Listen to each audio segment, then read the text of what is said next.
Hello everyone, my name is Lowko and welcome to another Overwatch video. The goal of this series is to quickly introduce the different heroes of Overwatch so that you will gain an advantage when you are able to play likely later this year. I will try and keep these videos short and concise but with all the necessary information. Last week we had a look at Winston and a lot of you requested me to cover Bastion. That is exactly what we're going to do today.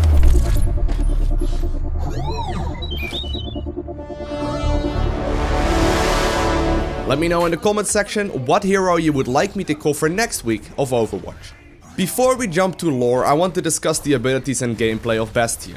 You just want to know real quick right off the bat that he is probably one of the sweetest robots you will ever come across, even though he blows things up for a living. Bastion is easily one of the strongest characters of Overwatch, as he does a ridiculous amount of damage, especially in his sentry mode, which is what Bastion is all about. One of Bastion's abilities allow him to set up shop and basically become a turret with an extremely high fire rate and an added shield. Let's have a look at Bastion's abilities. First off, we have the left mouse button when he's in Recon mode. This is the mode where Bastion can walk around just like any other hero and he can shoot his submachine gun. Although he does seem to have a very small amount of bullets in his actual gun, for the most part. However, you don't want to use this mode too often because it's all about getting towards Reconfigure, which is his shift ability. Hitting shift makes Bastion a stationary sentry. He gets a shield with 1000 hit points in front of him, which is actually 4 times larger than the default hit points that Bastion has. Most importantly though, he gets a gatling gun that doesn't seem to need any kind of reloading and deals insane amount of damage from medium to short distance. The only weak point on this mode is that Bastion cannot move, and on top of that he cannot really see behind him either, meaning that certain heroes can easily sneak up on him. When already in sentry mode, you can hit shift once again to push Bastion back towards his recon mode, at which point he can reconfigure or reposition.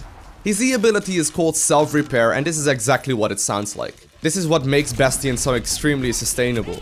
He can quite literally heal himself back up to full health. While in self-repair mode, he obviously cannot shoot or walk.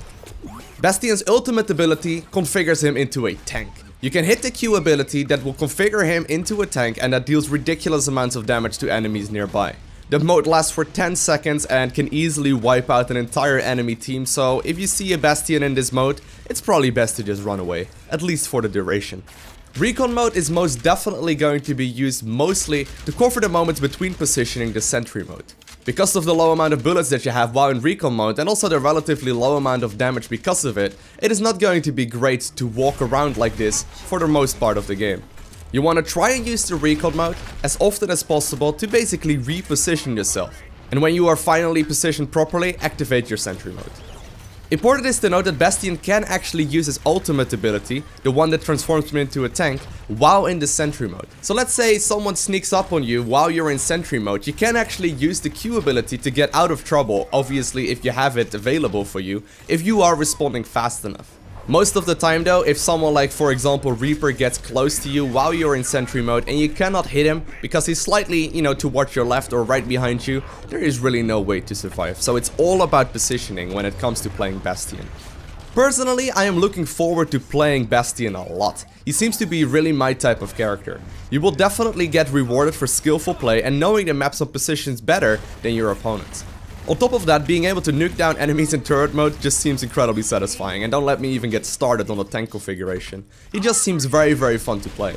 Also for team compositions, I think you can play him well together with heroes like Reinhardt, who also has a massive shield. I can imagine that if you have both Reinhardt's shield as well as the sentry shield, you're going to be nearly unstoppable and, well, he can shield you basically 360 degrees.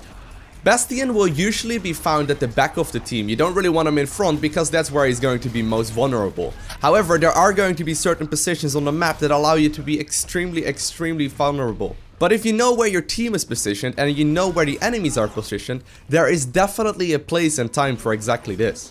Setting up the sentry mode is going to be absolutely crucial for playing Bastion to his fullest potential. At first I can imagine that people will start complaining that Bastion is too overpowered or too strong because, well, when you first start off a game you just simply start running towards each other. But I think slowly but surely everyone will figure out the maps better and Bastion will become a very integral part of any team composition.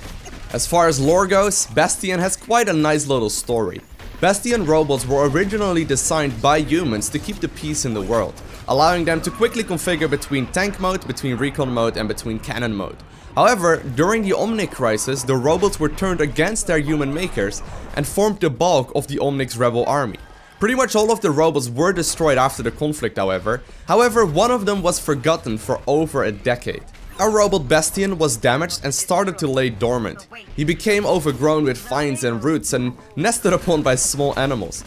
He really did become a loving robot who cares for nature. At last, however, Bastion's programming kicks in once again and he started to explore the world. Realizing what the world had become, he appears to be mostly gentle, however, his programming is still made to kill. And that is exactly what Bastion is doing nowadays. I hope this video explained everything that you wanted to learn about Bastion in Overwatch. As always, if you have any questions about the hero whatsoever, let me know down below.